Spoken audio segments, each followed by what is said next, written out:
You're in your homeland of sorts, right? Didn't you This grow is- up I in Toronto? I grew up in this town, yeah. Oh, how is it to be back? Fun? It's really nice, actually. All my brothers are here, and my sister's here, and my mom is here, and my dad is here. So it's Wow. yeah, and that doesn't happen a lot. So What was this experience like for you on this film, and what did you learn from it? well, it was one of the most unique films, certainly experience that I've ever had with a director. I've made 70 films. I think I've done 198 episodes of 24, which is the equivalent of almost That another show. 100 films. Right. And there's one thing that that is a constant thread through all of those, which is you read the scene together with the other actors and the director, and then you block it out and you rehearse it, and then you shoot it. And we didn't do that on this. Really? Lars, the very first scene I shot was with Charlotte Gainsbourg, and he brought us to this door, and he said, "Okay, inside this door is where I want the scene to happen." And okay, so and I heard rolling and mark it, and I looked at Charlotte, and I was like, "Is this normal?" And she went, "No." And I said, "You go left, I'll go right."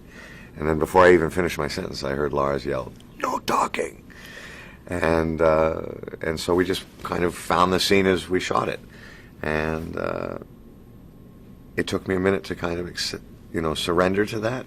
But once I did it, there was an unbelievable freedom in that, and so just even on that level, it was just such a unique experience. Yeah, no, that Charlotte Gainsbourg obviously plays your wife in this, and you've made I love the way you've made all this money, but we never know why or how. Yes, It's no, such it was great. It was inherited. Lars and I had discussed Did it late you? at night in Okay. a bar. Okay.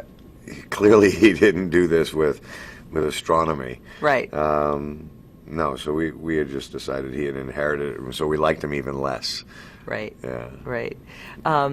Right, because he didn't earn it. Yeah. How I actually liked your character. Did you not? I Well, sympathized I- with him greatly. I liked him as well, and I think it's actually very difficult to play a character, and I've done it a couple times where you just really don't like the character, and but the character does, and Lars and I talked about this immensely, and this really is the base of the film.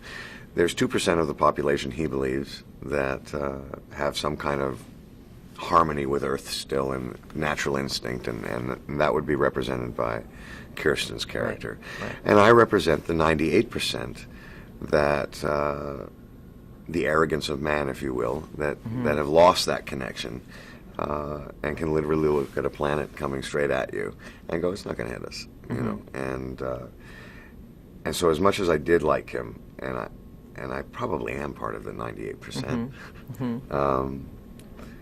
Which I consider just to be hopeful. I did have to always constantly be aware of this balance that we were trying to create. Well, also I feel too in watching it, and I'm just one person. I felt like you were like your doubt. I felt a little bit like you're overcompensating in a way for Charlotte's neuroses at times. I thought there maybe could have been a crack in there. And I think that's a real human condition. Yeah.